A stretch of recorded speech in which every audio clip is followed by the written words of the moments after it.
And we are back for episode 9 of Joe's Knows Basketball. Giacomo Imperiali, Matt Freedman. I'm your host, Ben Chadwick. Guys, we got a pretty fun episode. We're doing an NBA team tier list. We're going to slot all the NBA teams where we think they belong based on talent, based on how they've played so far, based on how we think they will play in the future. But of course, we got to get a couple things out of the way, starting with Freed's top 5. Freedman, take it away. Yeah, so the newest installment of Freed's Top 5. My top 5 teams in the league, I think it's pretty easy right now. Number 1, I have the Boston Celtics. They're going to stay that way until, they start to slow down. I don't see them slowing down anytime soon. Number 2, I'll give the Milwaukee Bucks the nod for the number 2 spot. They're slowing down a little bit as of late. I don't know if they're slowing down or the Pelicans and Grizzlies are just catching up. But I'll still give the Bucks the number 2 spot. At number 3, for the same reasoning as last week, I'm going to put the Memphis Grizzlies at 3 and the New Orleans Pelicans at 4. For the reason of the Grizzlies are only a half game back from the Pelicans. Jaren Jackson Jr. was out for most of the beginning of this year. Now he's obviously back. John Morant missed some time. And Desmond Bane is now out for the next couple of weeks. But he will be coming back. And the Grizzlies have been able to still stay right at the top of the Western Conference, only a half game back from the first seed, the Pelicans. So that's why I'll give them the nod as the number 3 team. I'll give the Pelicans number 4. They're right behind them. And at number 5, I'll still put the Cleveland Cavaliers. I think the talent speaks volumes. They're the number 3 team in the East. So I'll slot them in at number 5. Yeah, go ahead, Guac.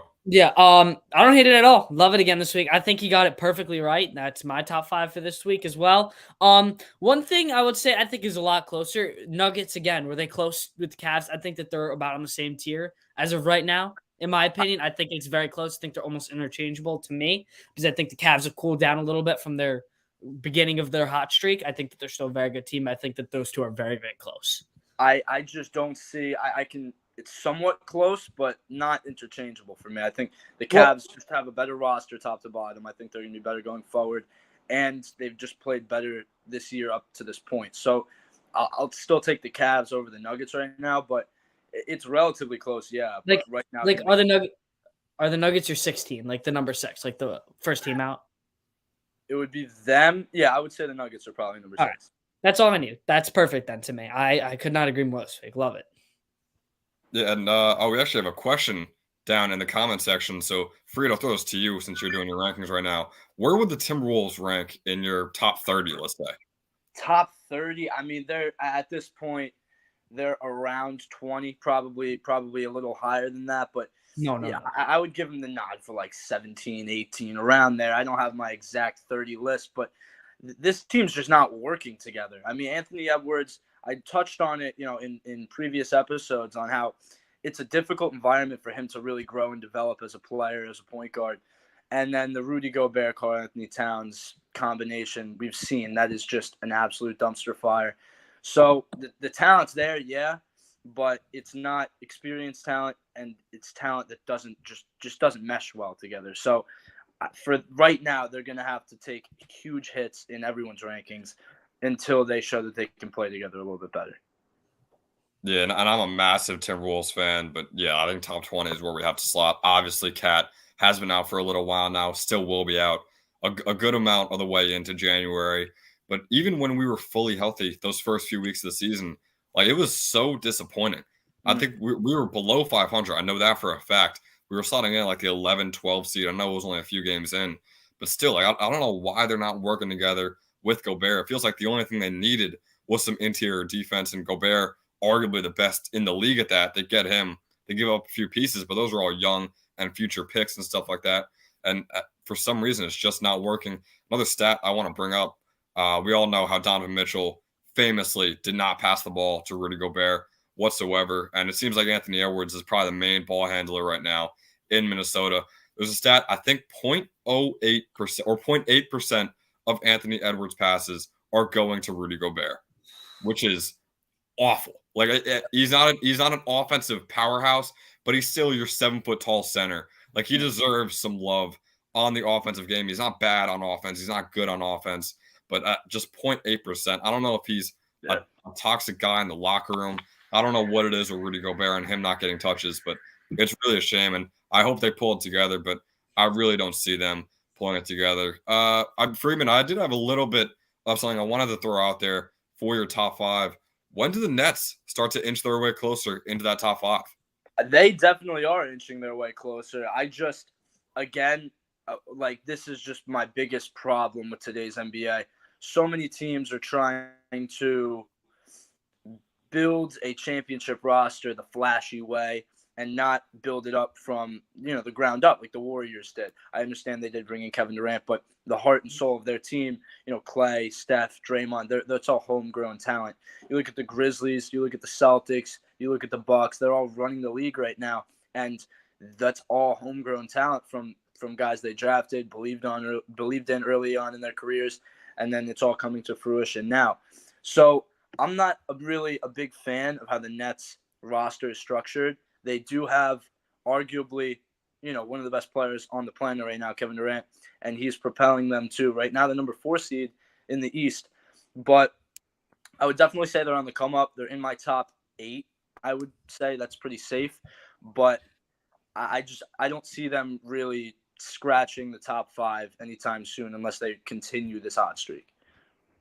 Yeah, I mean, it's really interesting the fact that, you look at that roster on paper and kind of year after year, everyone's kind of thinking like, oh, this is one of the best rosters in the NBA. But everyone's kind of expecting them to be a top 15, top 20 team like they have been the past 3 or 4 years, just because of how weird it's been the past 3 years where they just haven't gelled. So everyone's just thinking, they're not going to get that team chemistry back this year. But hey, maybe they are. And maybe we're seeing an up and coming powerhouse in Brooklyn. We're going to have to wait and see on that.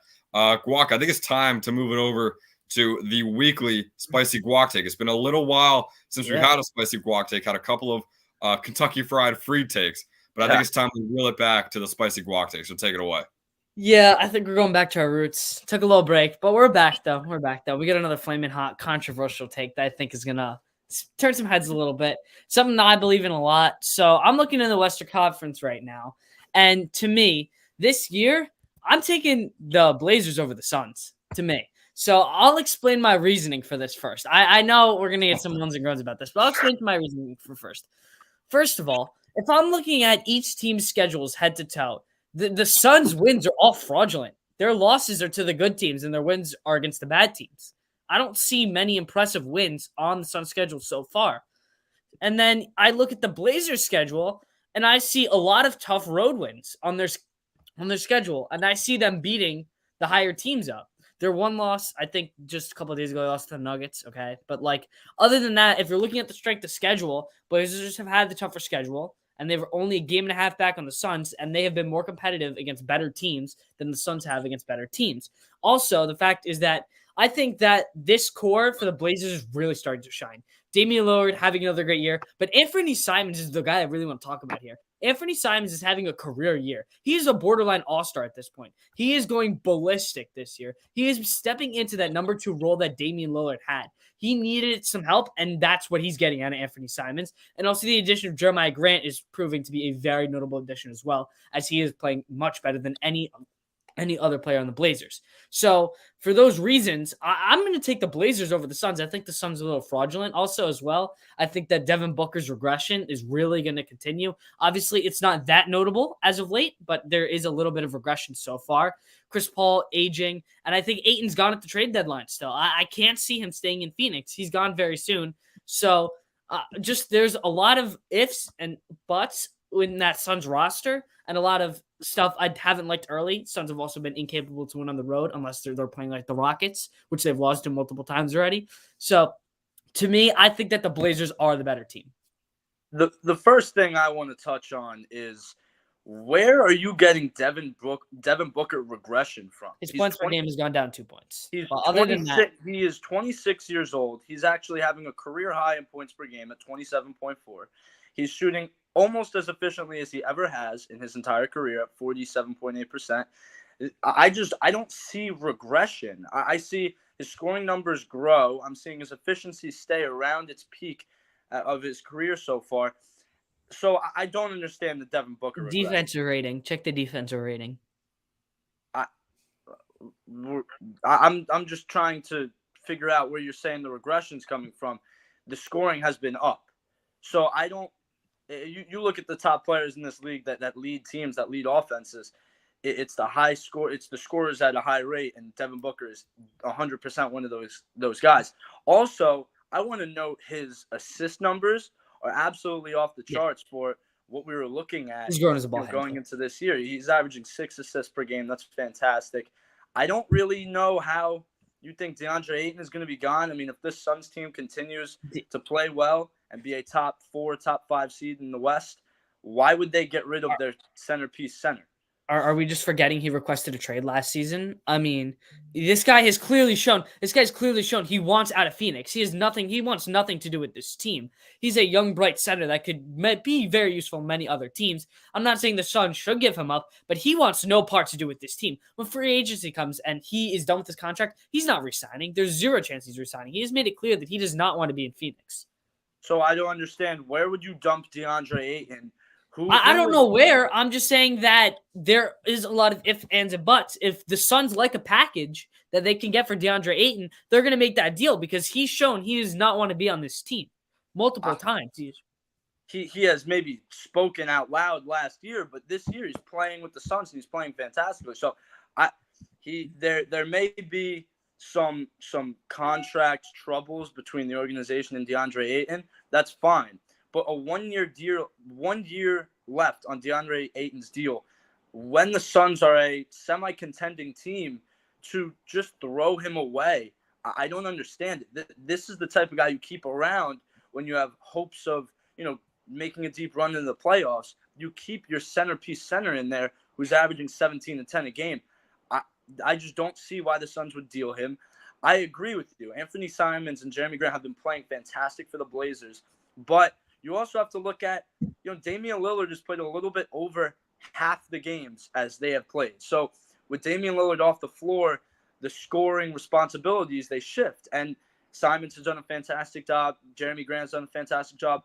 But their scoring numbers are going to decline a little bit once Damian Lillard comes back. So Simons has been playing great, but I just don't see his scoring numbers continuing as Damian Lillard returns to the healthy Damian Lillard we all know and love. I could 100% can get behind Simons' numbers staying this way. Obviously, they'll take a little bit of a regression, but not that much, maybe a couple points. But Anthony Simons is what the Blazers have wanted in Portland for a long time. I feel like for years, I've been a huge Damian Lillard advocate. I have a couple of jerseys of him, one of my favorite players. Everybody said get Dame help in Portland. He's been so loyal to this team for no reason. And he's finally got that help. And he's using it. Trust me, he is dishing the ball at a higher rate. His assists per game are going way up. I don't have the exact number on that right now, but I know his assists per game went way up this year because he has these help and has all these pieces around him, which are making their team even better. So a little bit of regression when Lillard comes back. Lillard actually just came back a couple games ago. Maybe he was hurt for like a couple weeks. A little bit of regression, yes, but I don't see it taking that big of a hit. Jeremiah Grant's may, but I don't see Simons taking that big of a regression at all. Yeah, and something else I want to bring up. I know it's kind of a weird name to bring up in a conversation like this, and I'm with Freeman. I think the Suns are a better team. I think Chris Paul and Devin Booker are just way too good to be worse than. What was that? What was that, Chuck? CP no rings. I hate. What CP3 does that have to do with the conversation, though? Like he's aging. He's old. I mean, Damian Lillard no rings. Like, what do you want me to say to that? Like, where are the rings in Portland? No, but I'm with Freeman on the fact that the Suns are a better team. Guys, a name I want to bring up, I know he isn't really talked about in conversations for like guys who are really contributing. Yeah, I think Josh Hart has had a solid year for the Blazers. I mean, trust me, the points are down, but for me, that's not his role. 1.5 steals per game, 8.5 rebounds, and 4 assists on 48% shooting, 38% from the three. I think that is a very efficient year so far from Josh Hart. Yes, the points are at like 9.7 or wherever they're at. But once again, I don't think he's a scorer. I think he's just everything else but a scorer. And in that role, he is thriving right now for Portland. Yeah, and if you want to bring up a Blazers guy, I'll bring up a Suns guy that I'm very high on, that I have seen tremendous scores out of this year. And that guy's Cam Payne. I think Cam Payne has been remarkable off the bench for Phoenix. He's having another career year. I think he's a six-man conversation. For me, he is. He's having a great year. I think he's stepping into – he could be. He could be. He's having a great season. He's having a great season off the bench. I And he don't want to can't get be. into it, but if you're stacking him up with I'm not saying he's next at the 10 top. I'm saying maybe he could be in contention by the end of the season. But I think the campaign has done a great job filling in as a great bench and role player for the Phoenix Suns so far. Yeah, guys. I mean, go ahead, Freeman. Yeah, just what I want to say is about the Suns is this team. Just to say that the Blazers are a better team to this point is I think it's just crazy. The talent that's on this Phoenix Suns team is outweighs the Blazers by so much. That's just not true. You're going to tell me that the Portland Trail Yes, Blazers it's are very more close. talented It's team. very close. Now, No. Hold on. I'm asking you a question. Go ahead. Finish up. Yes Finish or up. no? I'll wait. The Phoenix Suns or the Portland Trail Blazers, which team is more talented?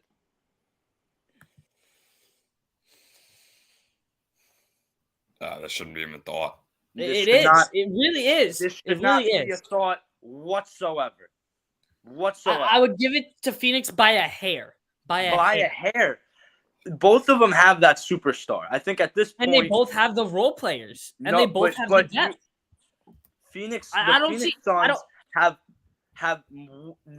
so much more depth and experience than the Portland Trail Blazers have had. Experience, yes. Experience, yeah. Depth, no. Depth, absolutely. You look at off the bench, you have Campaign. Chris Paul is actually, I think, having one of the most interesting years I've ever seen. His plus minus is off the charts. He's averaging 30 minutes a game, and he's not broken 10 points per game to this point this year. So it's just him being on the floor and just getting other guys involved and playing very good defense, especially for his age, and then having Cameron Payne come off the bench, Damian Lee come off the bench. There's so many guys on this team that can contribute in big spots. The Suns are just a more talented team. They're better coached. They're more experienced. They're just a better team than the Portland Trail Blazers this year.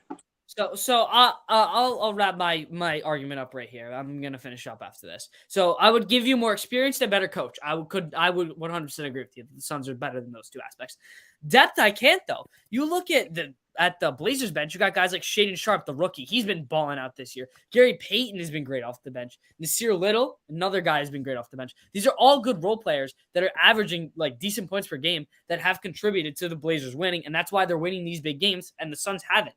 So, and you look at the star power, it's very close to this point. I think Dame and D Book are very close. If you want to say Dame is having a better season than Devin Booker so far, Dame has also played 15 games and Devin Booker's played 25. Okay.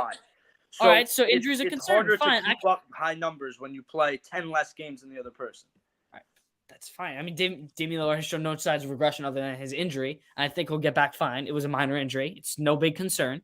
But then you look at, so if you want to just cancel out Devin Booker and Damian Lillard from the equation, you look at the equation. You look at the supporting cast, and they're very close. They're very close. Anthony Simons is playing at an all-star level this year. I think you're going to not getting behind that. Chris Paul's probably not an all-star this year. I think Simons is. I think Simons, as of right now, is a better player than Chris Paul. He's been balling out this year. I think Jeremiah Grant has been playing at the level DeAndre Ayton has as well. DeAndre Ayton, I'd give the skill level to a little bit by a hair, and maybe his numbers are a little bit better than Grant's, but it's close. Again, another close. And then you looked at depth, very close again. So it is a very close. It is a very, very close argument. And for me, the fact that the Blazers have been able to win on the road more than the Suns and that their wins are more impressive, I would take the Blazers over the Suns. And that's it for me.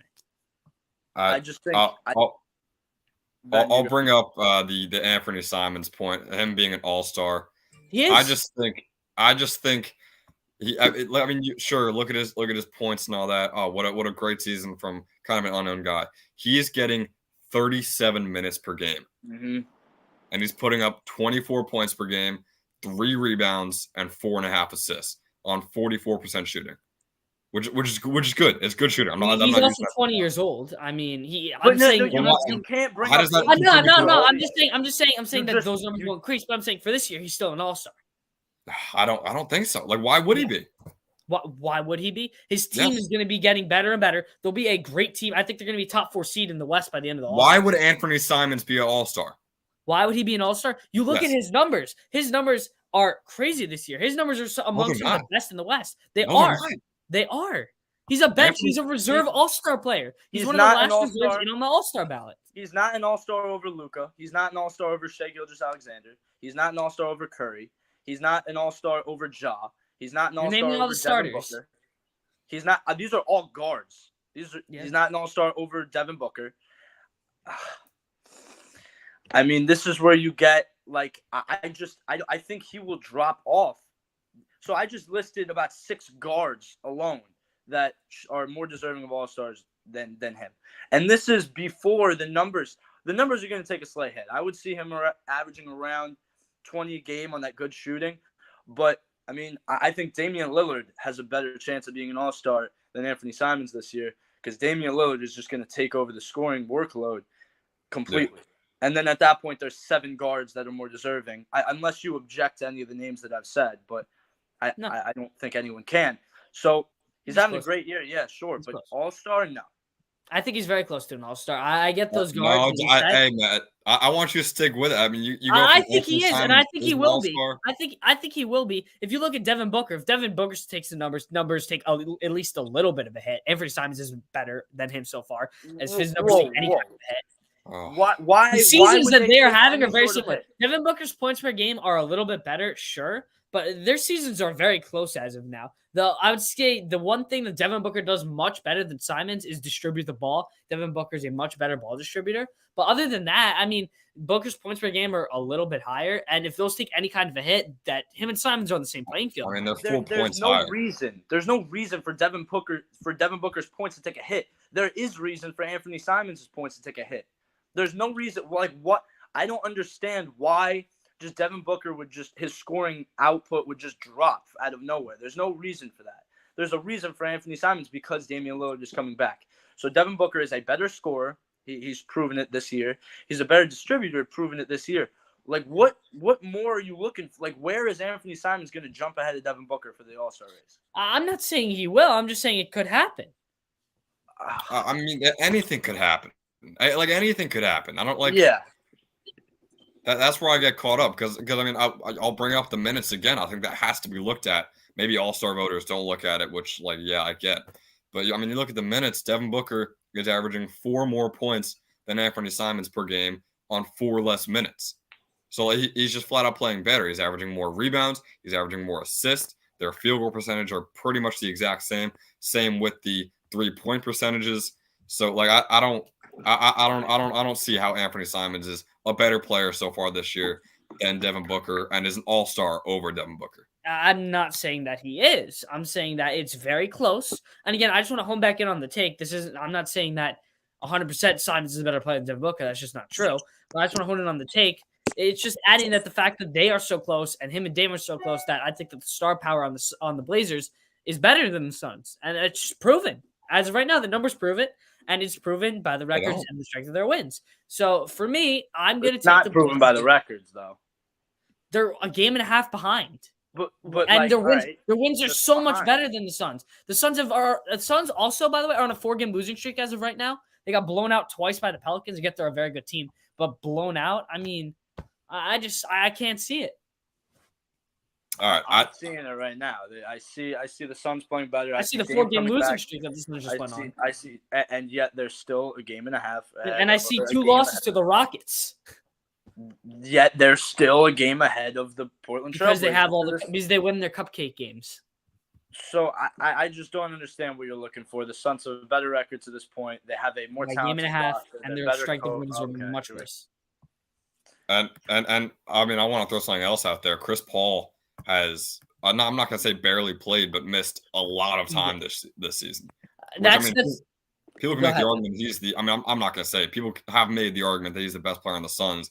I don't believe so, but he's definitely the second best player on the Suns. But he's a very good number 2. What was that, Freeman? He could be seen as the most important. Like I said before, his plus minus is absolutely off the charts this year. And exactly, he's distributing the ball to these younger guys. Like Ayton's only 24, Devin Booker's only 26, and I think the most important part of Devin Booker's growth throughout his career is due to Chris Paul, getting him the ball in top tier opportunities. And I think adding arguably your most valuable player back to the team after a long injury stint and yet you still have a better record than the Trailblazers. I don't see why that wouldn't improve their win average. I don't see why that wouldn't make them a better team than the Trailblazers. But hey, the Blazers are having a great season. I don't think anyone expected all these role players to step up the way they did. But I stand true to my son's argument. I know Freeman does, and we also know Jock stands true by the Trailblazers. I think it's time to move it on to the NBA team tier list. So I'm sure the Blazers and the Suns argument will be very fun. So let's get this pulled up real quick. So, Ben, I do have one question. Wouldn't have to pull up the tier list. I have one question for you. There we go. So, we got a lot going on right now. Give me a sec.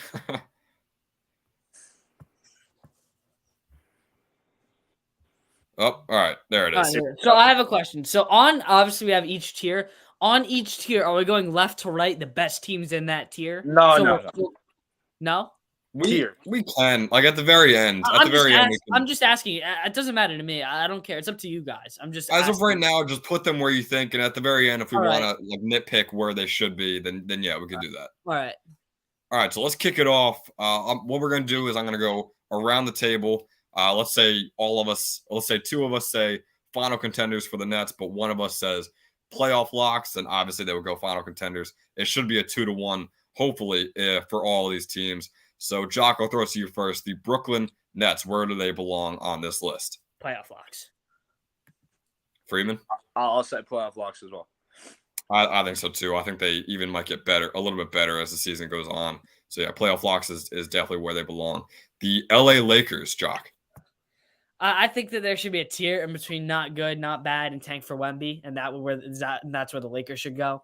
I think that I can't say that they're a tank for Wemby team, but I think that they're on the same bad level as them. So I'll say not good, not bad. Freeman? Yeah, I'll say not good, not bad.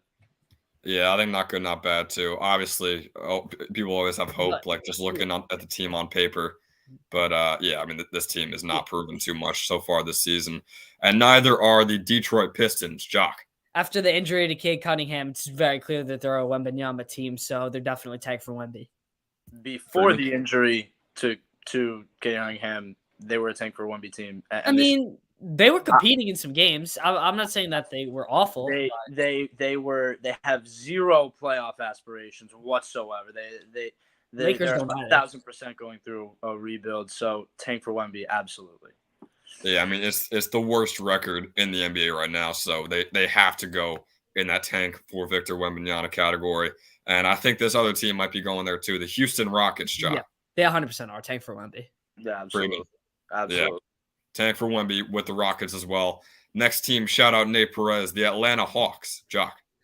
I've spoken about this a little bit on the show. I think that the East is a little crowded this year, and I'm not sold on the Hawks. I think that their regression is going to kick in. I don't think that these numbers are going to continue. And for that reason, I'm going to put postseason hopefuls. I don't think that they're locks. Freeman? I'll say postseason hopefuls, and I'll explain why. I think they're borderline between being a playoff team and then being that play-in team at like the 7 or 8 seed. I agree.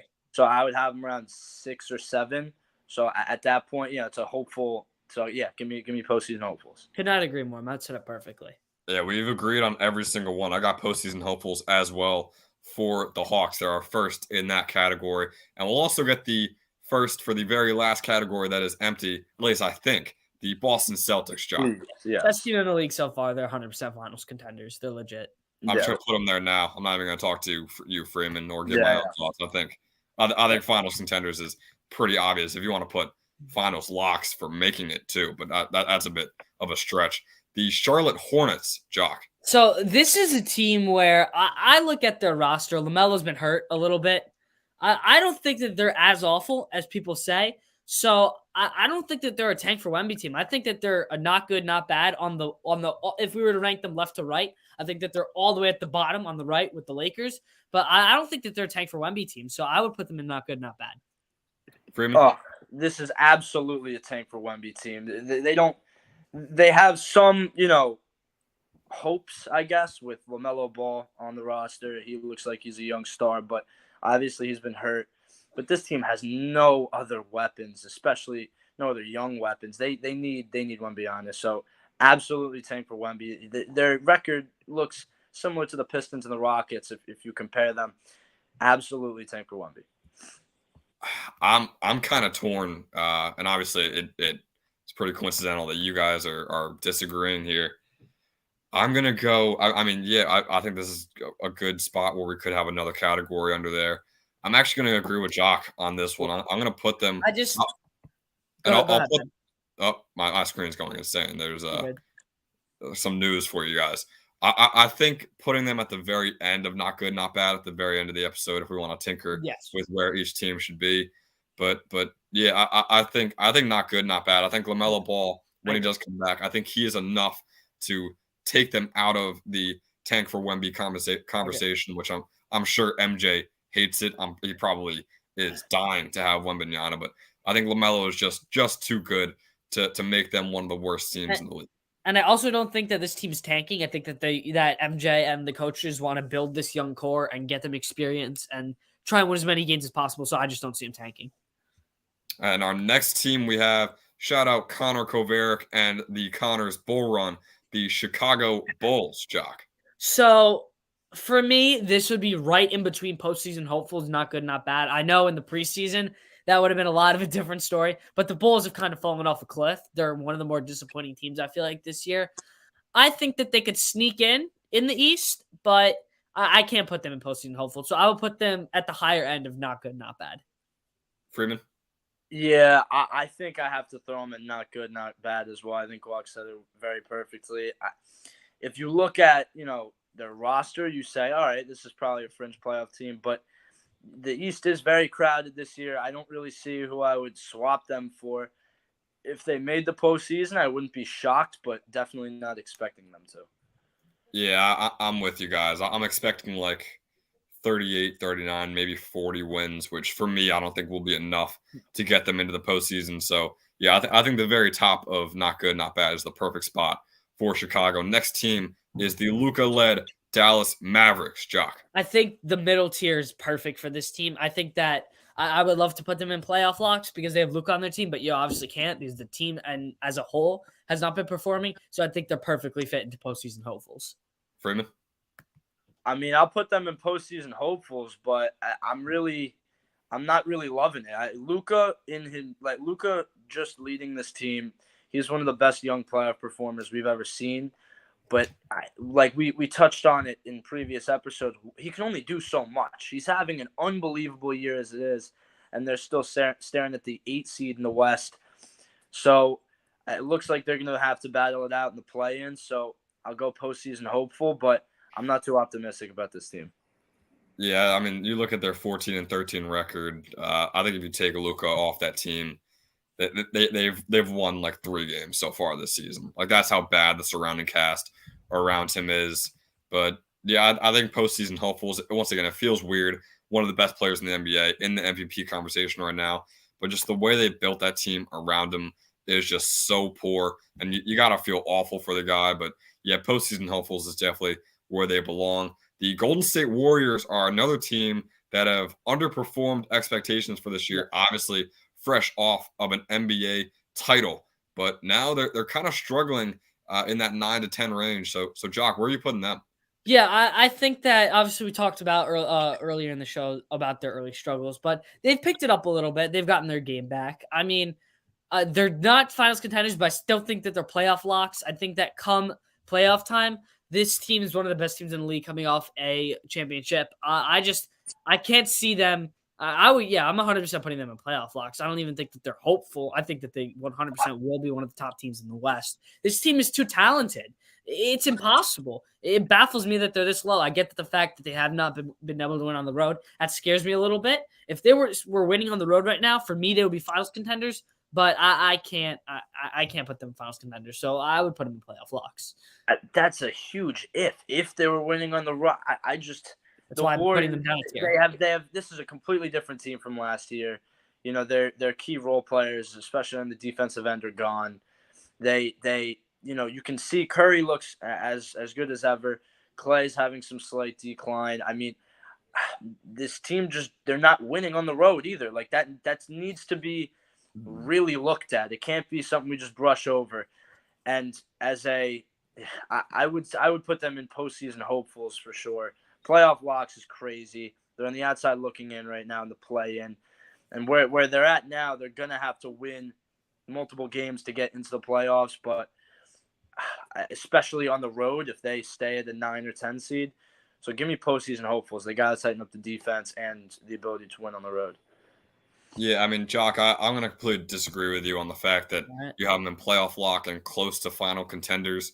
But I agree with you on the fact that you have them in playoff lock, but I think it's playoff lock extremely close to postseason hopefuls. I agree, and that's where I'll put them as well. This is just purely me just kind of banking on the fact that the Warriors are going to be the Warriors. They're going to make the playoffs. And hey, once they make the playoffs, like I think they could be a couple people's favorites to make the finals. It's just the fact if they can even make the playoffs in the first place, which I think I'm pretty confident they do. I'll put them at like 5, 6, that 7 seed. They could even be in the play-in, but yeah, I think the Warriors are definitely playoff locks. You should expect to see them in the postseason this year. The Indiana Pacers are our next team, Jock. Love them. One of my favorite teams to watch this year. So I feel like we can get into it when we talk about the Utah Jazz, but they've kind of fallen off a cliff. We've seen that regression. I think we all kind of knew it was coming. Hot start for that team. But this Pacers team is legit this year. They are a legitimate good playoff team, and I don't think that they're locked in for the playoffs. I think that they're right in that play-in bubble, right with the Hawks in the East. So I think that they're also postseason hopefuls. Freeman? Yeah, I think that they're postseason hopefuls, but to mention them in the same breath as the Atlanta Hawks right now, I just think is irresponsible. To look at, I could definitely buy that the Hawks and the Pacers are hanging around the same spot in terms of, the 9-10 seed in the East at the end of this year. But if you're telling me in a winner-take-all game it's going to be Hawks versus Pacers, winners moving on, I will take the Hawks 10 times out of 10. They're more talented. They're way more tested in that environment. They will absolutely blow the Pacers' doors off. I think the Pacers are barely playoff hopefuls. They need a miracle once they slide into that play-in.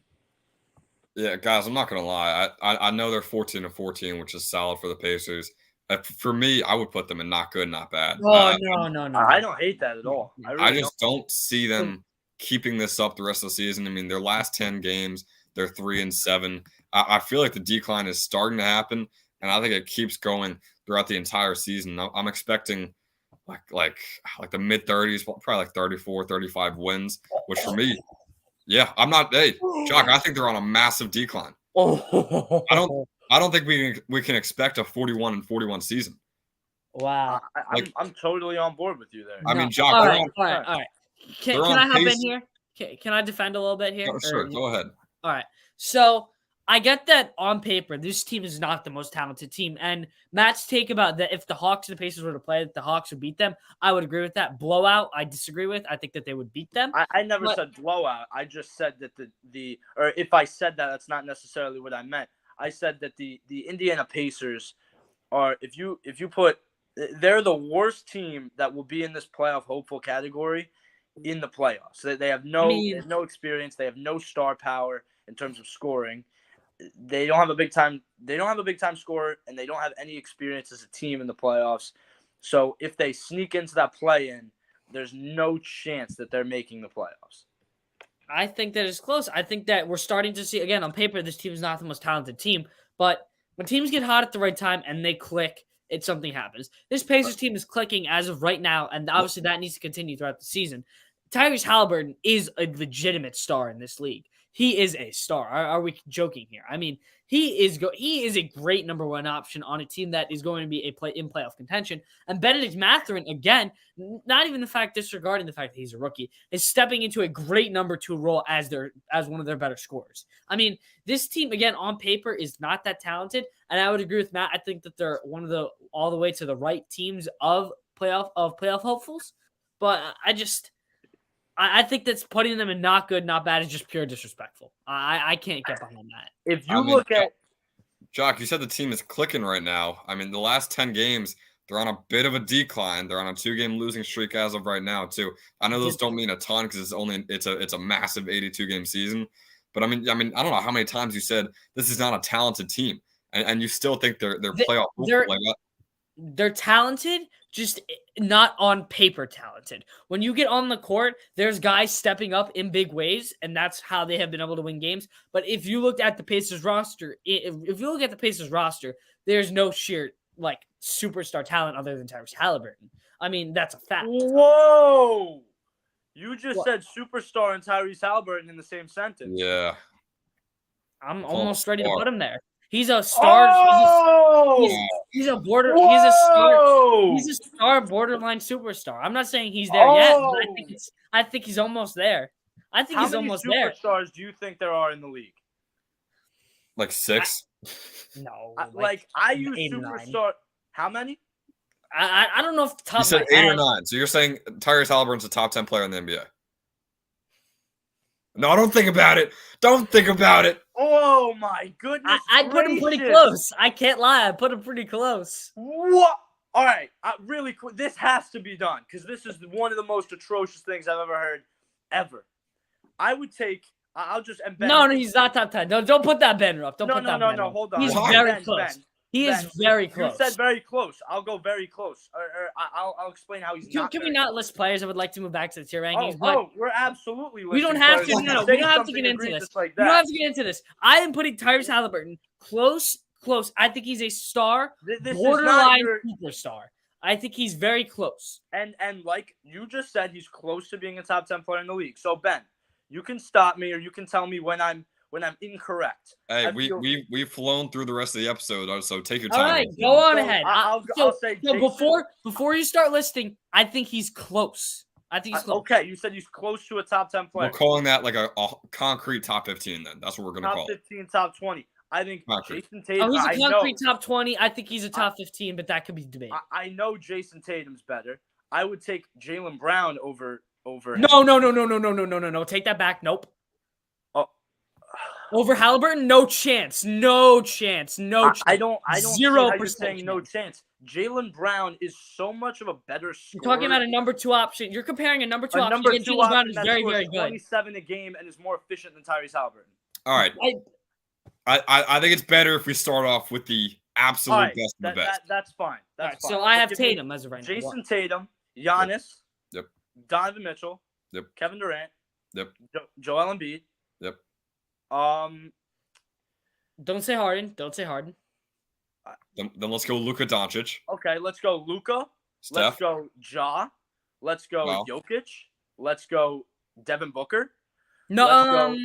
What? No! Oh my goodness! It's close. I would take D-Book. No, that's the last straw. That is the last straw. You cannot tell me that it's close between Tyrese Halliburton and Devin Booker. Close. That is the worst thing I've ever heard in my entire life. I have 8. So awful. I have 8. Oh my gosh. Go ahead. You have 8? I have 8. I have 10. What? All right. So we're using Ben's count. I'm in the middle. We got 9. I'll take Kawhi. I'll take Steph. Yep. I'll take LeBron. I'll take Anthony Davis. Yep. I'll take Shea this year. And how many are we at? But that's a big if. That is a big if. I don't think it came out of my mouth. But Shea's production has only been for a very, very short clip. How long has Tyrese Halliburton been producing? What? Tyrese Halliburton has, but you look at seasons past. I'm not saying that we have to bring that up now, but you look at seasons past. Halliburton's numbers have been better than Shea. Shea's having a breakout year, but so is Halliburton. Shea's numbers this year, yes, are better, but if you're talking about careers, Halliburton's had the better career to date. Yes, he has 100%. Halliburton has been in this league for about as long as I've been in high school. So I don't understand. What career are you looking at right now? He's played how many years has Shea played in the league? I just want to make sure I'm right on this. How many years? Shea's been in the league like four years. Okay, and how long has Halliburton played? 3? We're talking about who's a better player right now. So I don't know what. We're talking about just who's a better player. Just overall, who's a better player? So Shea, you're telling me who's a better player right now, Shea or Tyrese Halliburton? Right now, but it's different. If we're talking about this is talking about overall, who is the best player? If we're right talking now, about it's career, 100%. then if Vince Carter came out of retirement, it's Vince Carter. Like Yes, Would but you? that's what it is we're talking about the best players in the league overall, not right now. Shai Gilgeous-Alexander's breakout is out of such a short clip. To me, I would take Halliburton. So I just want to get this straight. You think Tyrese Halliburton is better than Shai Gilgeous-Alexander? Overall, yes, not right now. I'm a bit confused on what that means. I'm very confused on I'm looking at it. So I'll take the example of. I'm trying to think. It's so hard because to me, Shai's very short clip of great production. It's so short, and Tyrese Halliburton has had better numbers for a longer period of time for his couple of years in the league. So to me, this isn't as of right now, like who is better. This is as an overall who is the better player. And it has to be Halliburton because his production has sustainably been better and his numbers are taking a big jump. Shai's are taking a big jump as well, but his production has been much worse in years past than Halliburton's. That's so untrue. It's absolutely unbelievable. It's so untrue. This year, Shai absolutely blows Tyrese Halliburton out of the water. Better, not blows out of the water, better. Yes, blows out of the water. No. He's averaging 31 a game. He's averaging 31 a game with 6 assists, shooting more efficiently than Tyrese Halliburton, playing less minutes. So where are you finding that? If you're looking at career, Shai's career scoring numbers are at 19 and Halliburton's are at 15. Shai's career assist numbers are at 7. Halliburton's are at 5. Halliburton's career assist numbers are at 7.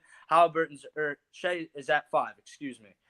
They're really it's a toss up. And if we're talking full career, I don't understand why full career matters right now. We're talking about this year. I think completely disregarding the fact that Shai Gilgeous-Alexander has noodles for arms and cannot defend anybody. He's one of the worst defenders in the league. He is awful on defense. Halliburton has been shut down all year. Shai Gilgeous-Alexander is he's great on offense. He's not good on defense at all. He needs to really work on his defensive game. I think one of the worst defenders in the league is a stretch. He's not good on defense. Oh, he is atrocious on defense. He's averaging a block a game not and defend almost anyone. 2 steals a game. What's up? Shai is averaging a block a game and almost 2 steals a game. Okay. What are you throwing your hand at? That's a good defender. I mean, it's all right. It's all right. It's better than Halliburton. Not really. Pull up Halliburton's numbers for me. I don't have them up right now. Halliburton, they average the same amount of steals, but Halliburton averages 0.3 blocks, and Shai averages 1.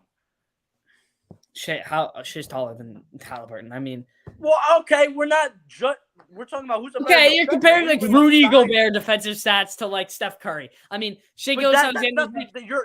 I would never say that Rudy Gobert is a worse defender than Steph Curry. That's what you're saying. You're saying that. I'm saying that the ratings are. I'm saying that I never said that it was. I said it's close, but Halliburton is also Halliburton has been able to lock down bigger stars than Shai has. Shai has allowed more points. That's a fact. This season he's allowed way more points than Halliburton. That is not even a stat. You just made that up right here, right now. I have the stat. Allowed more points. It's called NBAstats.com.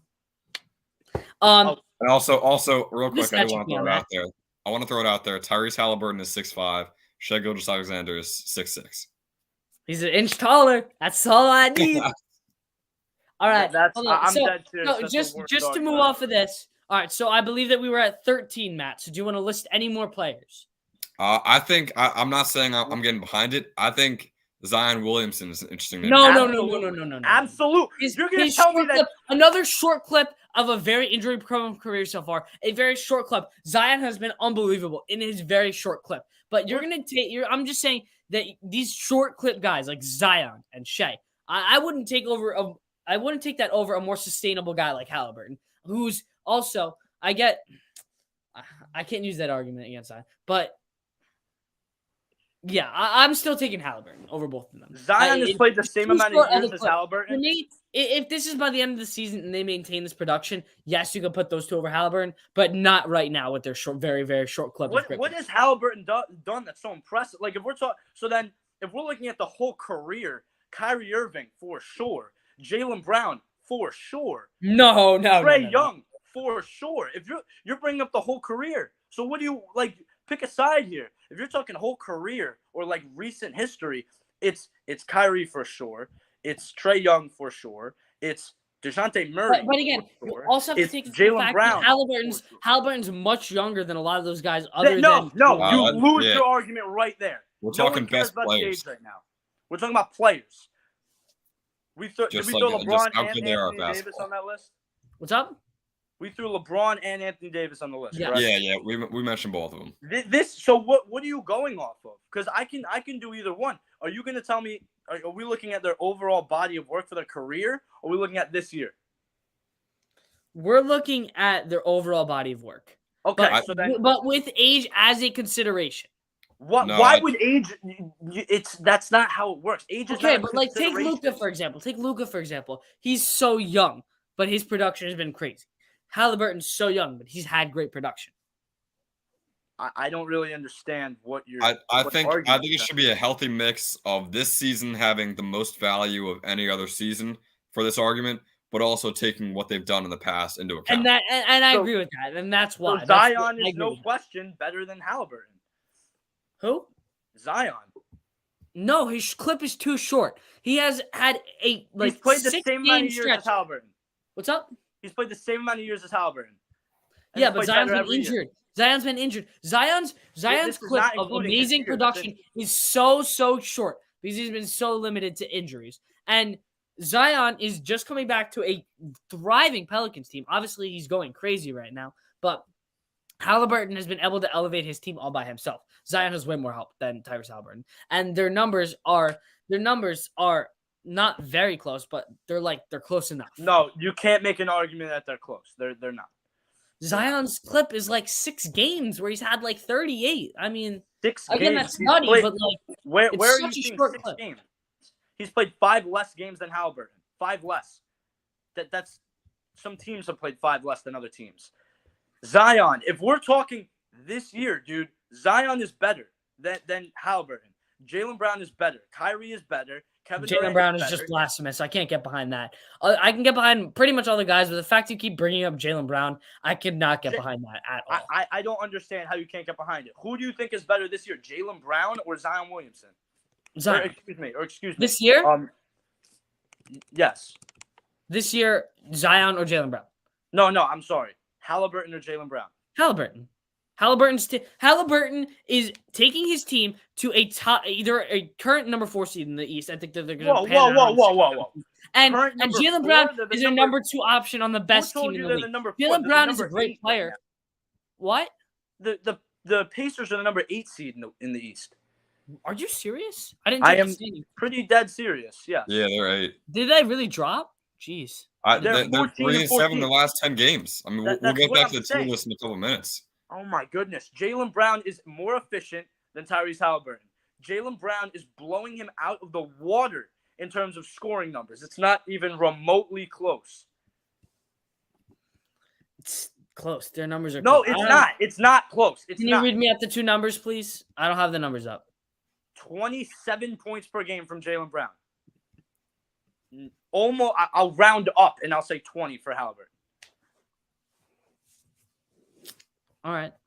I think, I mean, Jock, I think it's close, honestly, Freeman, because I think Brown, obviously, the scoring with the Celtics is massive for him. The efficiency for Halliburton this season, 48%, is something to note. 11 assists per game is something to note. 2 steals per game is something to note. I think they're close in terms of what they bring to their team. But yeah, Jock, that top 10 take. If we're talking about who brings more to their team, it's 100% Halliburton. If you want to say Jaylen Brown is a bit better of a player, it's very close. Who brings more to their team? It's 100%. It's not team value. Halliburton is way more valuable to the Pacers than Jaylen Brown is to the Celtics. Well, I think it's because the Pacers don't have anyone else, to be fair. Exactly. They're a 500 team, while the Celtics are the best team in the NBA. It's not close. All right, so I think it's time. I think it's time to get back to where the Pacers belong. Does anyone want to change their takes? No. I believe Jock and Freeman, you guys had them in playoff hopefuls, and I had them in not good, not bad. You know what? I'm going to drop them to not good, not bad. Oh. I just don't see them. Oh. I think they're a 10 seed at most. Pains Once me. again, I'll do, we'll see what happens. You see 3 and 7. You thought they were the 4 seed in the East. Poof, they're the 8. So I Okay, mean, but I like the just think Knicks it's are gonna ahead of them. I mean, it's by like half a game. I think they're from the 1 to the 4 seed. I just checked; they're all game behind. They're like half game behind like 3 teams. I mean, that's not true. They're 2.5 behind from the 4 seed. the Knicks are the 6 seed. They're a half a game behind the Knicks. So okay, that's not what you just said, but okay. All right. The Pacers are going and not good, not bad. Next team up we have is the Cleveland Cavaliers. Jock. I just, for me, I can't put them in finals contenders. I just can't. I would like to see more out of them. I think that this team is very, very good. I think that they should be at the top of the playoff locks list. I think that they're going to be the 3 or 4 seed in the East, but finals contenders, I'm just not sold yet. So I would put them at the very highest of playoff locks. Freeman. Well, first of all, just seeing the Warriors being in playoff locks is just, in my opinion, atrocious. Just now that I'm looking at it, I think the Cavaliers have to be seen as title contenders. I mean, But they don't. if you're looking at like the top 4 or 5 teams in this league that have the ability to go chase a championship, the Cavs are 1,000% in there. Their roster is built to survive in the playoffs. Very good defensively, and they have the superstar in Donovan Mitchell. Darius Garland has been great under pressure, under the bright lights. I will easily put them as a finals contender. I would put them on the back end of the finals contender, but they do not belong in the same tier as the Golden State Warriors. That's ridiculous. Yeah, I'm actually gonna be with Jock on this one. Thank you. That's crazy. I mean, he isn't like the end all be all. I'd still argue my side.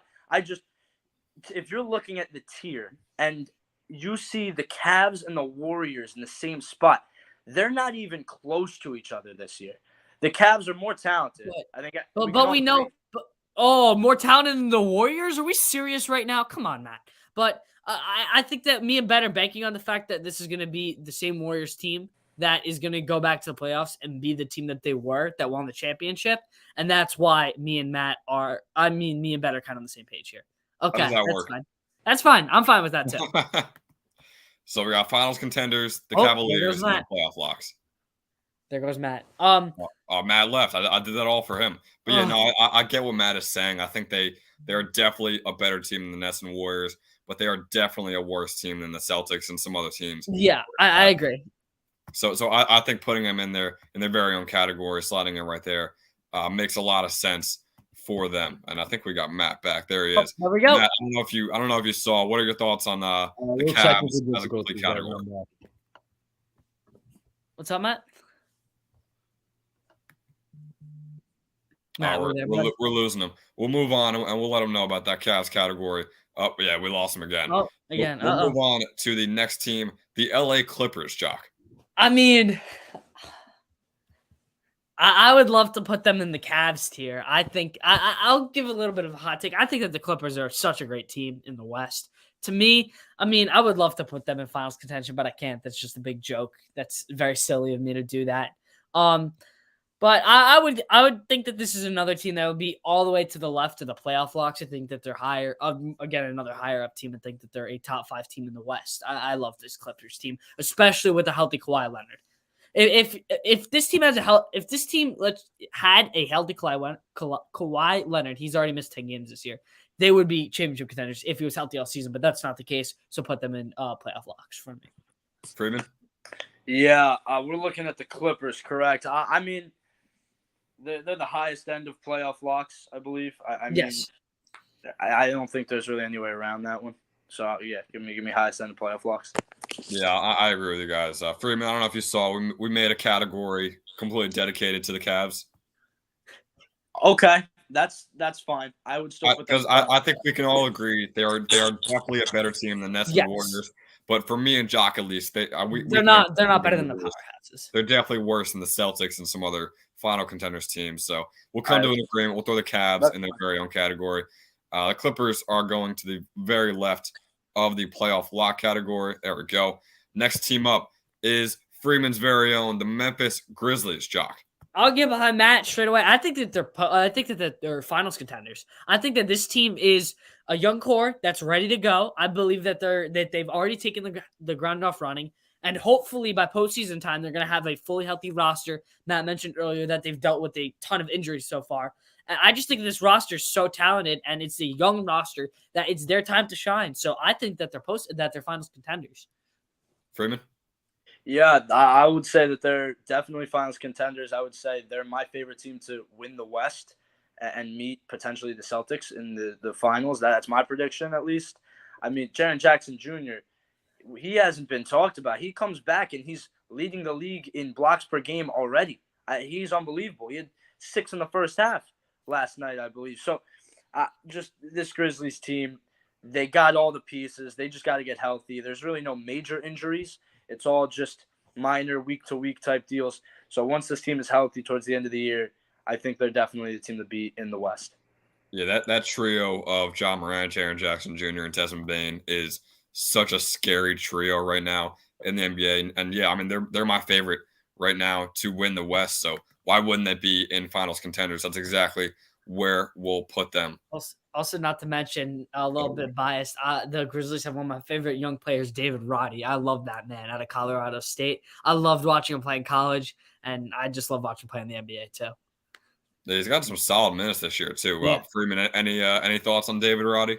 I like him. I think just the fact that this team is so young, and I think it's more of a modern team, especially led by John Morant. John Morant is the franchise at this point, but like Steven Adams, you're looking at him. He's the oldest guy you got on the roster. That's pretty unbelievable. So you got Steven Adams in the middle. He's a great, stud center that'll do the job. But then the rest of this team is all so young.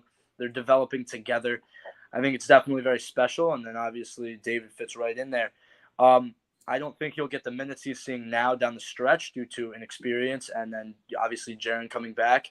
But he's definitely been fun to watch so far this year. And our next team we have is the Miami Heat. Jock. Oh man, this team conflicts me a little bit. I'm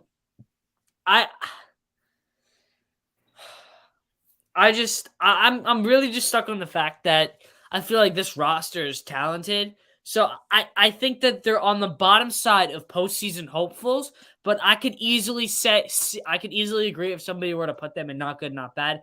But for me, I think that their roster with Jimmy Butler, Tyler Hero, and co., I think that their roster is just too talented that I think that they're going to be competing for a play-in playoff spot. So I would put them towards the end of postseason hopefuls. Freeman? Yeah, I this is where it's tough because their absolute ceiling, in my opinion, is stealing an 8 seed in the play-in. Yeah. And, if that happens, we all know they're getting bounced by the Celtics. So, you know what? I'm going to go not good, not bad, because at this point, their best scenario is making the playoffs as a fringe 8, like a fringe play-in team, and then running the table. So I'm going to go not good, not bad. I don't hate it at all. I like it a lot. Yeah, honestly, guys, if like we actually had to make playoff predictions, I think I probably would have the Heat in the playoffs, if I'm being honest. Jimmy Butler has missed a decent amount of time, and I think obviously he's their best player by far this season and on the team as a whole. But I mean, yeah, the record isn't looking great. I think they do pick it up, like I said. But yeah, I'm going to agree with Jock. I think playoff hopefuls is a good spot. So we'll have postseason hopefuls behind the Mavericks. Yeah. Just to throw something in real quick, just some food for thought. I mean, we were or at least Jock, you were so high on the Pacers that the Heat are only a game back, and I think everyone can agree they have way more talent than them. So, now that I think about it, I'll put them in postseason hopefuls because the Knicks, I think, are going to fall off. And then I just think the Pacers are not a playoff team at all. So I'll give the Heat postseason hopefuls. All right, perfect. So we all agree on the Heat. Next team up, I think we're all going to agree on this one as well. The Milwaukee Bucks. Jock. Oh, finals contenders. You can just put them up there. Yep. Freeman. Yeah. Yep. Finals contenders. Got something crazy going on. There we go.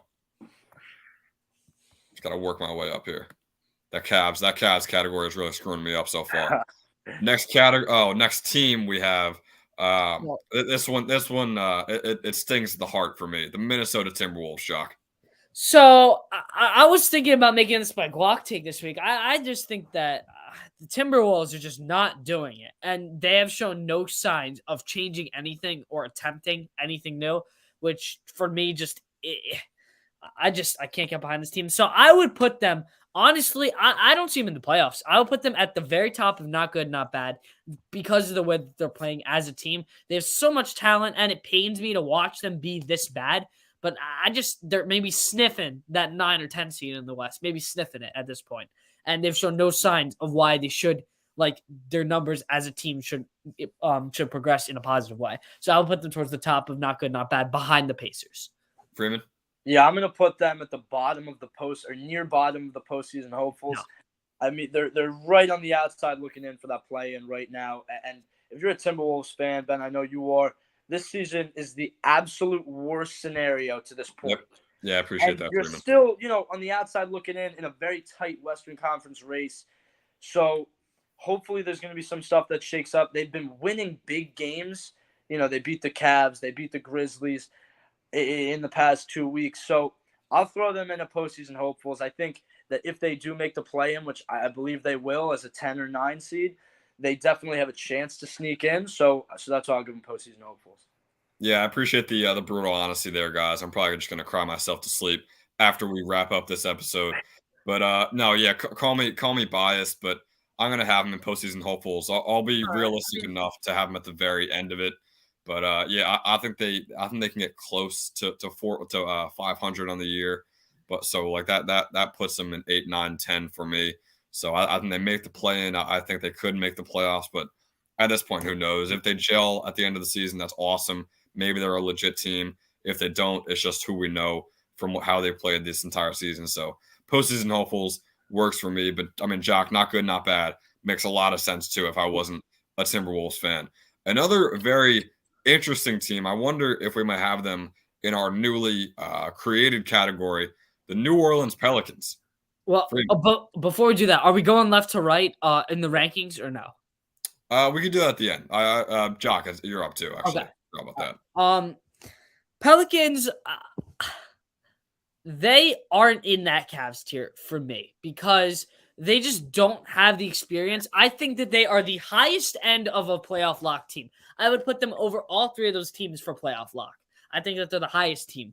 I just think that I get that they're leading the Western Conference right now, but to me, they just don't have the experience, and it's a big if Zion plays. If Zion stays healthy, which we don't know. If Zion isn't on the court, they're a middle of the road playoff lock team. But when Zion is on the court, I think that they are the highest possible playoff lock team. I cannot put them in that Cavs tier because of how inexperienced this roster is. Freeman? Yeah, first of all, I think banking on injuries is just you can't evaluate. He's so injury prone. I'm not banking on injury. It's a fact that Zion Williamson is very injury prone. Is he not playing right now? Yeah. You can't bank on him just falling apart and getting injured again. You have to go off of what we're seeing this year was that he's healthy and he's dominating. So you can't just take him off of the roster. I'm not. And even when he is, for me, go ahead. So the New Orleans Pelicans, I believe they are in the same category as the Cavs.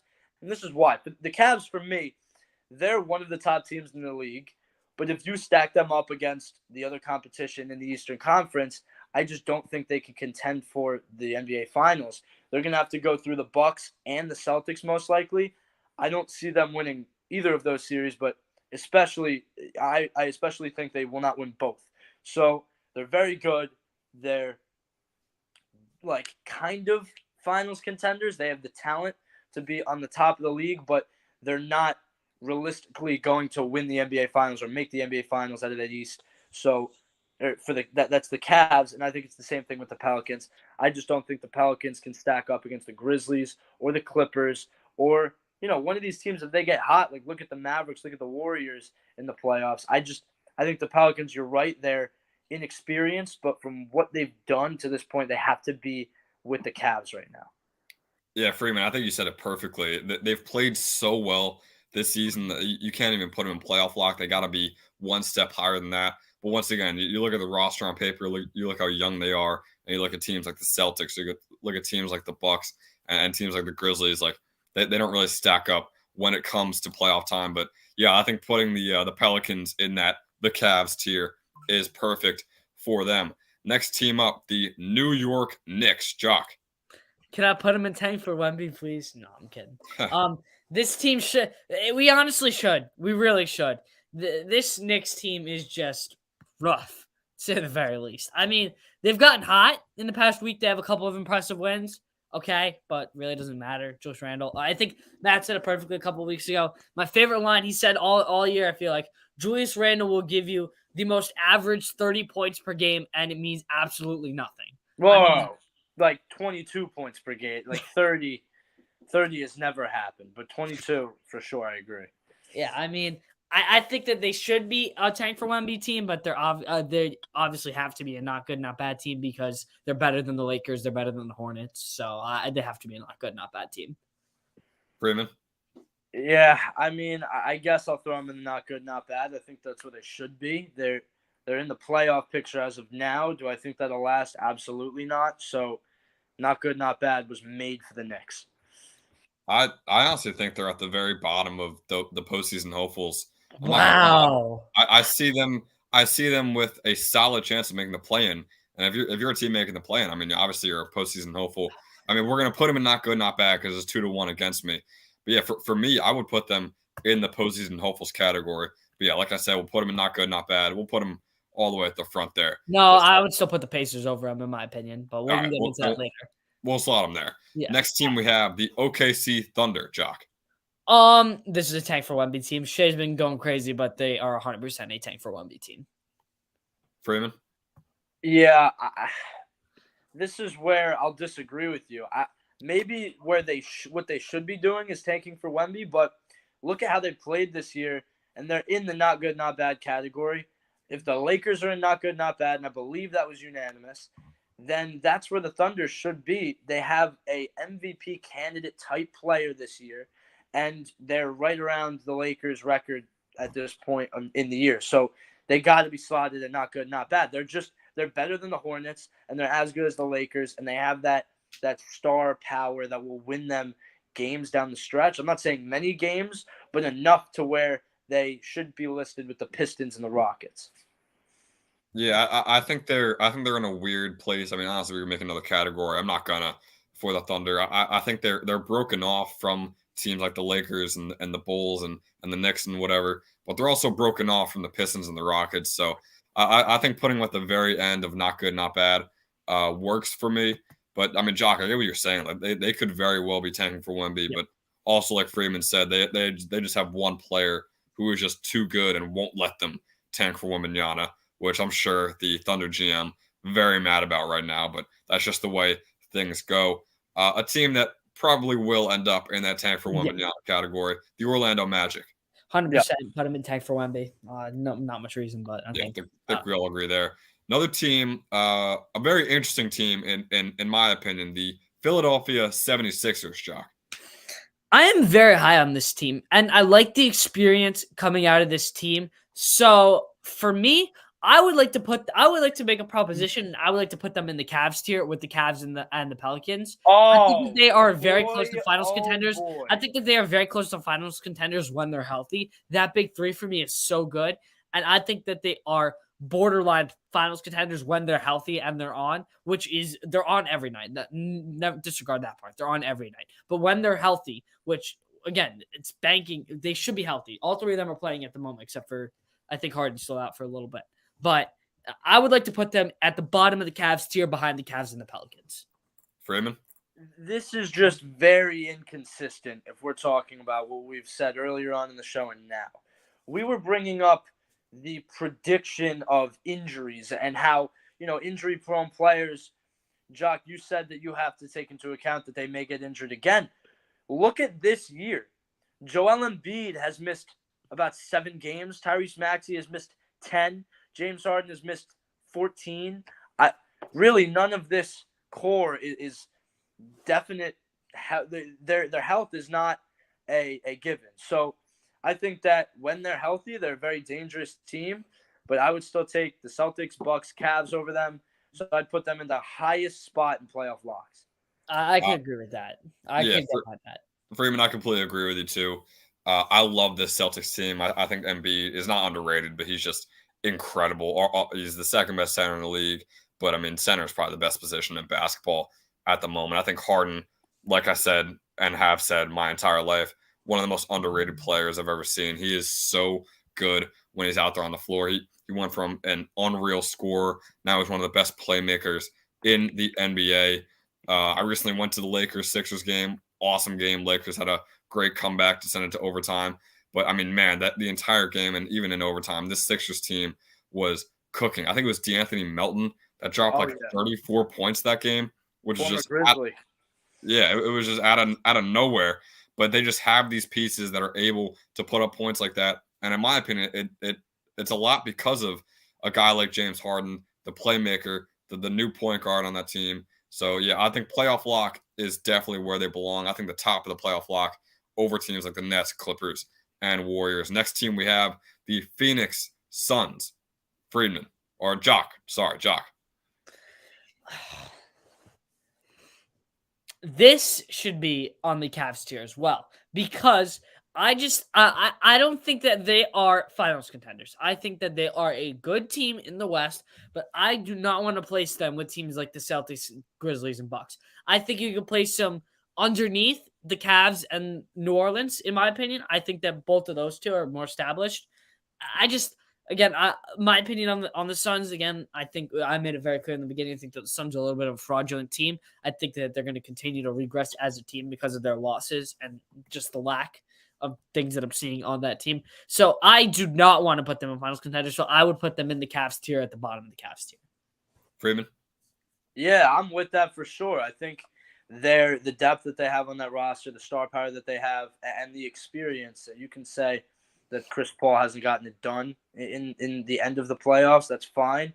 But, they've reached the finals, and this team looks almost identical from then to now. So I would put them on the Cavs tier, and I would actually put them ahead of the New Orleans Pelicans if we're talking for a full year body work. They if you're looking at talent-wise, they stack up very similar. I think it could go either way. And then experience and coaching, 1,000% goes to the Phoenix Suns. So that's why they would have to be ahead of the Pelicans. Yeah, I definitely agree with the Cavs tier.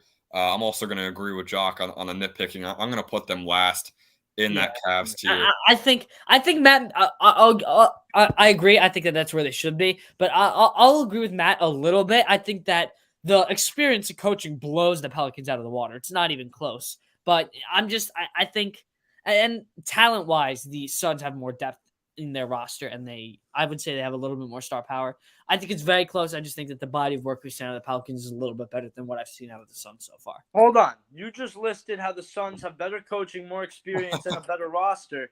So what are we looking at? How are they behind the Pelicans? It's not like they're 10 games back. They're 2 games back. And Chris Paul, because the body of work, the Suns losses. I was looking at strength of schedule, and that was my main argument for and my take. The Suns losses are to the bad teams. The Suns losses are just awful, some of them. And their wins are against the easiest teams to play in the league, and they're still losing to them. I don't know how that they're the 4th seed. If you're looking at their schedule, their reflection, and their bad losses and good wins, they should be like a 6 or 7 seed. I mean, it's just that they've had such a cupcake schedule. They just have not shown me enough, and the Pelicans have been balling out, and they've been going crazy. So I would put the Pelicans over the Suns. But Cameron Johnson's missed most of the year, and Chris Paul has missed about half of the year. Cam Johnson, okay. I mean, Minecraft Steve could miss half the year. I mean, it's not like he's doing much. Okay, this is where I think you need to be a little bit more familiar with his game. He's averaging. Cam Johnson is, again, I would take the other Cam over Cam Johnson. You would take Cameron Payne over Cameron Johnson? 100%. I mean, it's very even. Cameron Johnson averages 3 more points on more efficient shooting, out-rebounds him, and still gives you 3 assists per game. So I could very easily argue that Cam Johnson is a more important player to this team than Cam Payne. But regardless, this is another very important bench piece. One could argue the most important bench piece for the Suns. Him being hurt for the majority of this year should not be something that's overlooked. And then on top of that, Chris Paul, the leader of this team, has played half of the games this year as well. So their body of work doesn't look terrific, but they've been dealing with injuries. We all agree they have a better roster, better coaching, and more experience. I don't know what we're waiting for on keeping them behind the Pelicans. I'm going to slightly disagree with Jock. I mean, the better experience, yes. The better coaching, yes. better roster in my opinion. Very, very close. It can go either way for me. I Jock think brought it up a goes great away. point. Jock brought up a great point before. There was a lot of talk about it in the offseason. There's still talk about it for the trade deadline. DeAndre Ayton might not be on this team by the time playoffs come. It doesn't make any sense. I get Matt. I get why Matt is baffled by this. It's very, very hypothetical. It's a big if he gets traded. But the fact is that this guy does not want to be on this team. And that is a cold, hard fact. He does not want to be on this team. Okay. So don't be surprised if he were to get moved at the trade deadline. I'm not saying they will, but it very likely could happen. This is where I don't really get. He's playing for this team, so he might not want to continue his career in Phoenix, but he's made it clear he wants out as soon as possible. He's happy. It has been clear that he is happy enough to play for this team for at least the remainder of this year. So if you're the Phoenix Suns with a young core, but I would say your time as I would say I don't see what you could get for Ayton right now. Like, no one really wants a 1-year rental of DeAndre Ayton when they're going to have to give up a lot. Like, the Suns are not going to get much in return for Ayton. And if they're a playoff contender or a potential low-end finals contender, why would you deal one of your best guys in DeAndre Ayton? I don't understand. I'm not saying they should. I'm just saying it could happen. Yeah, and I think these teams are so neck and neck that just like far-fetched hypothetical that has a kind of solid chance of happening. Yeah, it is. I mean, and hey, they're so swappable in this situation that like I can go either way. Like, I can agree with you, Freeman. I can make so many points on why the Suns are a better team. I can agree with Jock, which is what I'm doing right now, on why the Pelicans are a better team. But like, it's so neck and neck for me. Then that's fine. If you say they're interchangeable to an extent, that's they fine. are, and they are. They're very close. So we'll move on to the next team. We have the Denver Nuggets. Jock. This is a team. I just think that they have the experience. They have Jokic. I mean, 2-time MVP. I would like to put them. What's up? I'll get to it when I talk, but I'm just saying my prediction should be 3. I like their experience. I think their coaching is very good. I would like to put them at the bottom end of final contenders. Wow. I think that this team is experienced. I think that Michael Porter Jr. has been hurt. He could come back and make a big impact. And even without him, I think that this team is very, very good. I think that this is a very well-rounded team that could go very far in the playoffs coming out of the West. This is unbelievable. I think that they're a better team than the Suns. I think that they're very close with the Pelicans. I mean, I think that the only team I could say for sure will be above them is the Grizzlies. For sure. That's all I could say. I would think the Nuggets are a top 3. I think that they're a locked-in top 3 seed in the West. Freeman? I don't. Okay, that's fine. If you're gonna say they're gonna be a top 3 seed in the West, that's regular season award. Or that's a regular season achievement. Okay, great. This Nuggets team has not done anything in the playoffs in recent history. They have Nikola Jokic, which some could argue is the best player in the entire world right now. But this Nuggets team is nowhere near finals contenders. Nowhere near at all. They should be in this Cavs tier. And in my opinion, I think that's where they should be. But if I'm leaning towards finals contenders or playoff locks, they're leaning towards the playoff locks more than they are the finals contenders. I don't understand. This team has never done. You talk about experience. They've never done anything in big moments in the playoffs. They have playoff experience. They've never done anything in big moments in the playoffs. They have experience of being awful in the playoffs. Their supporting cast just is not there. Jokic is, one could argue, again, the best player in the entire world, back-to-back MVP. To say that they are in the same tier as the Celtics, Grizzlies, and Bucks, they're at the bottom of that tier. So they are absolutely not at the bottom of that tier. Why? Right, Their experience in the playoffs just is not there. The Suns are way more proven than them. And if you go up and down like rosters, looking at rosters, the Cavs, Pelicans, and Suns are just a way more talented team than the Nuggets. Ben, I would like to change mine. I would like to take them out of the finals contenders tier, but I would like to put them at the very top of the Cavs tier. Again, explain to me how they're better than those 3 teams when the Suns are most definitely better. They're way No, more they're not. The experienced. Suns are so fraudulent. It's crazy how overrated the Suns are. Who It is crazy how overrated this Suns Why team. are they overrated when they have? This is a different team than They last hold year. on. The Suns are hold on, so underperforming Hold this year. on. You don't keep repeating yourself. Go ahead, The Freed. Phoenix Suns are the number 4 seed in the West right now, and they have been missing Chris Paul for half of the year and Cam Johnson, who's their 6th man, for the entire year pretty much. They're dealing with injuries as well. How is this team fraudulent? They have more experience than the Pelicans, Grizzlies, quite frankly, and the Nuggets in the playoffs.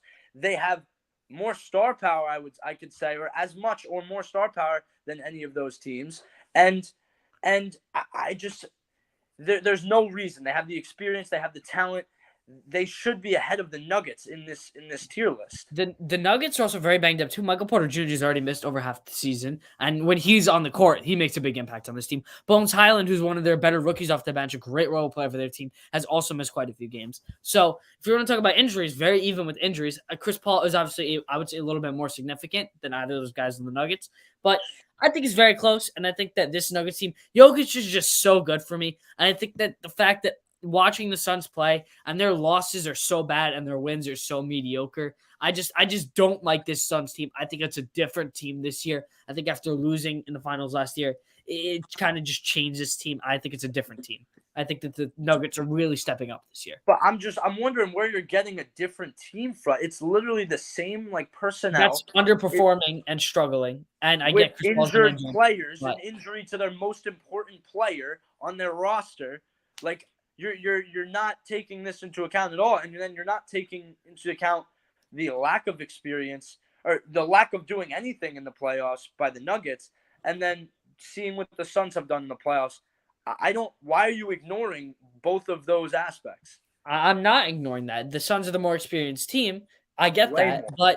but I think people negate how good Michael Porter Jr. is. That guy's a legitimate stud. He is so good when he's healthy. He is so good. He's already missed half of the season, but when he's on the court, he makes a huge impact for this Nuggets team. And for me, I think that the Nuggets are going to take that jump from being that mediocre 5-6 team in the West to that top 3 team in the West. For me, I think that they are. I think that they are that good of a team this year, especially with the healthy Jamal Murray coming back from last year. Just if you look at this is where I get so lost. The Pelicans absolutely blow them out of the water if you're looking at talent on their roster. And at this year, they have been the best team in the West so far. So where are the Nuggets?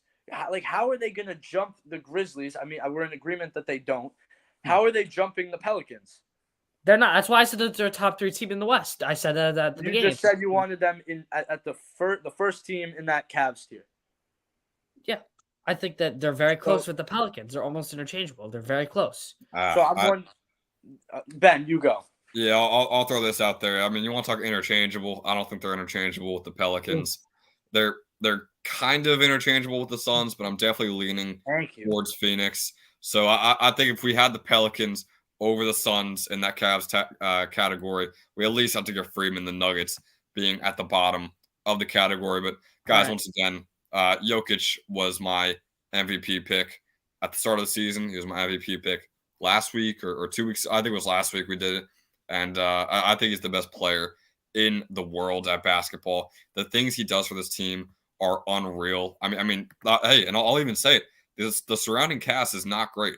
I think Jamal Murray improves a little bit as the season goes on. He's just trying to get back into the loop of basketball, if we're being honest. But this is all Jokic for how good they're playing right now, and I just think he keeps it going.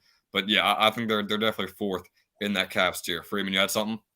Yeah, no, I was just agreeing with you on that lack of supporting cast.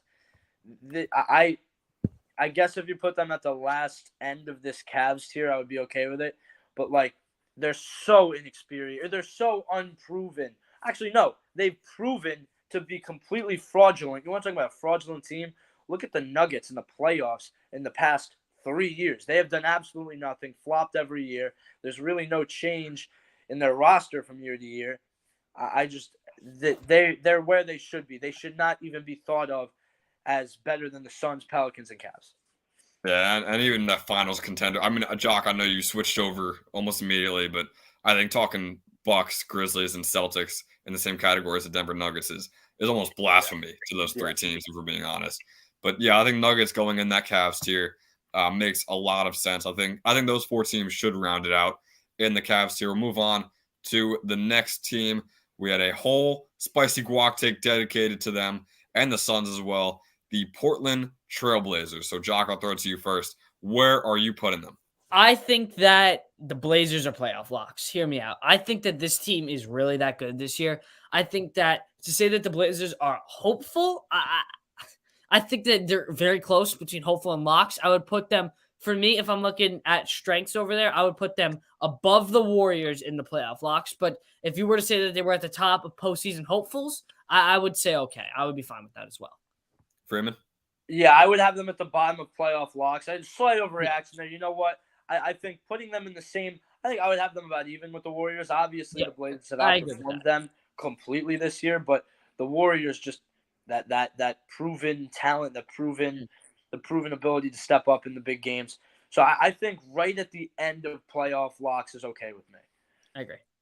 Yeah, for me, I would have them at the very top of postseason hopefuls. We're going to put them in playoff locks because it's 2-1 once again, but I just don't think Dame is enough to carry the rest of this team. I know we brought up Anthony Simons. Jock went crazy with that. We brought up our reasons why we think he's overrated. Jock brought up why he thinks he's underrated. Down a tier. Yeah. There we go. We wouldn't even think about putting him up there. No. Yeah, I think the Blazers at the bottom of this category. They are not better than the Warriors. They're not better than the Nets, Clippers, or Sixers. But they're also much better than the Hawks, Mavs, Heat, and Timberwolves in terms of where they're going to slot at the end of the season. So, yeah, I think playoff locks for the Blazers definitely works. Another big team that Jock is a massive fan of, the Sacramento Kings. Jock. I think that the Kings really, I don't think that they will, but there's a very high possibility they could fall off. And for that reason, I would put them at the very top of postseason hopefuls. I would think that them and the Hawks are interchangeable. I think that the Kings are definitely more hopeful than the Mavs as a team, I would say. So I would put them in that same around area of postseason hopefuls around the Hawks, Mavs over there. Freeman? Yeah, I mean, the Kings are sitting at the 7th seed right now in the West. I'll take the Mavericks over them for the rest of the year. I'll take the Warriors over them for the rest of the year. So I think they slide in at postseason hopefuls, but to say that they're at the top, I just don't think so. I would have them top middle. I would have them behind the behind the Mavs is where I would put them.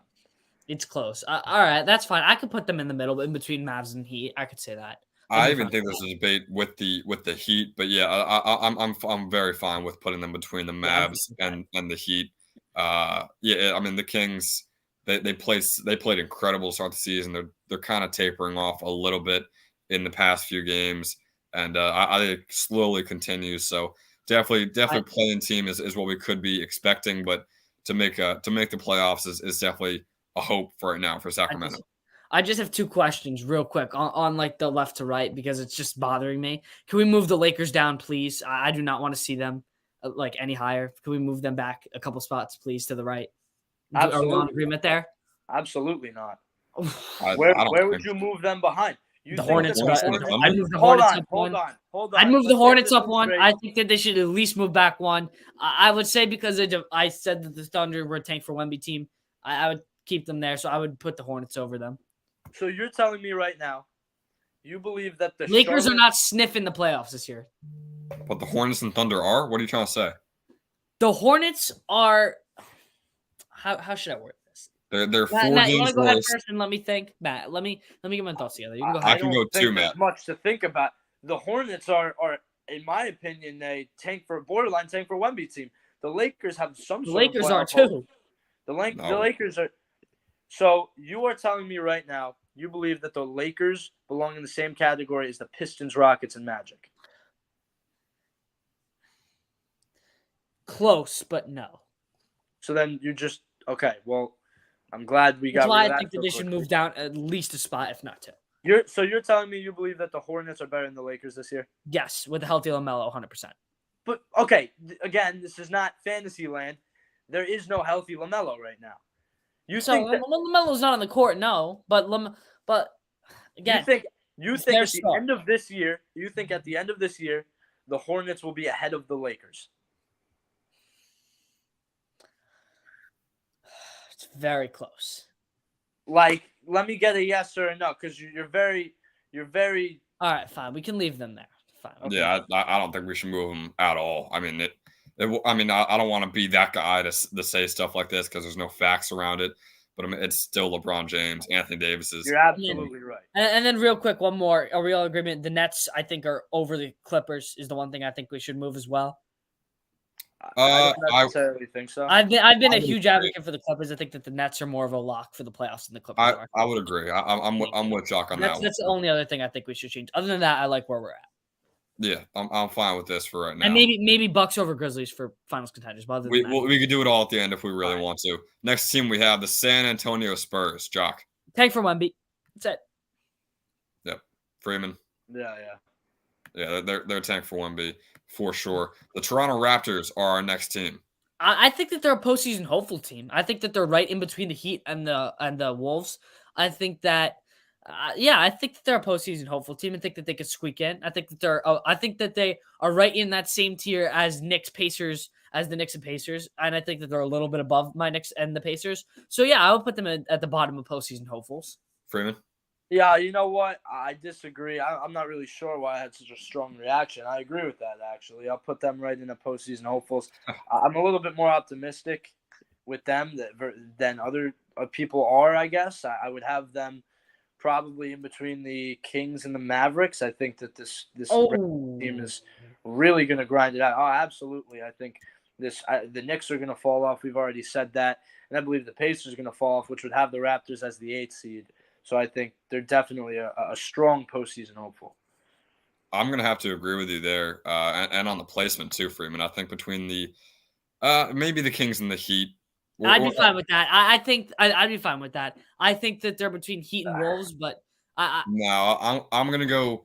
If Jock says Heat and Wolves, Freeman says Mavs and Kings. I say Kings and Heat. I think Kings and Heat fine. is I'm fine with that. It's a solid consensus. I mean, yeah, I've always loved Fred VanVleet. I think people don't give him enough credit for how good of a player he is. Spicy P is having a great season this year. But, I mean, yeah, they're definitely postseason hopefuls. I could see him making it. I could see him missing it, which is perfect for that category. Next team, we have the last of the two teams, or the first of the last two teams, the Utah Jazz, off to a hot start, starting to taper off a little bit. Jock. Yeah, they fell off a cliff. I'd put them at the top of not good, not bad because of what we saw at the beginning. I think that they're behind the Pacers, though. I think the Pacers are still a better team than them. Maybe.